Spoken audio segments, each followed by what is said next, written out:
Assalamu alaikum. I am Abdul Malik. I welcome to all of you in Sajil's Academy.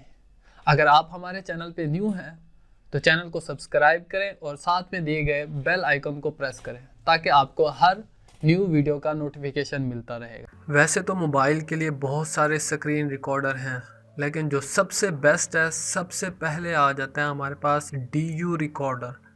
ये जो DU recorder है ये mobile के लिए बहुत अच्छा है। इसके अंदर आप जो स्क्रीन की रिकॉर्डिंग है, इसके जो इफ़ेक्ट्स हैं वो बहुत अच्छे हैं। आप इसको अपने मोबाइल के अंदर डाउनलोड करो और इससे वीडियो एडिटिंग करो। नंबर 2 पे आ जाता है हमारे पास AZ स्क्रीन रिकॉर्डर। ये भी मोबाइल के लिए बहुत अच्छा रिकॉर्डर है, स्क्रीन रिकॉर्डर है। इसके अंदर आप लाइव स्ट्रीम कर सकते हो, वीडियो एडिटिंग कर सकते हो। आप गेम खेलते हुए भी इसकी वीडियो जो है वो आप स्क्रीन रिकॉर्ड कर सकते हो। आपका मोबाइल जो है वो स्लो नहीं होगा, आपकी गेम भी स्लो नहीं होगी। ये देखें, ये हमारे पास है, आप इसको अपने मोबाइल पे डाउनलोड कर सकते हो। नंबर 3 पे आता है हमारे पास मोबिजन स्क्रीन रिकॉर्डर।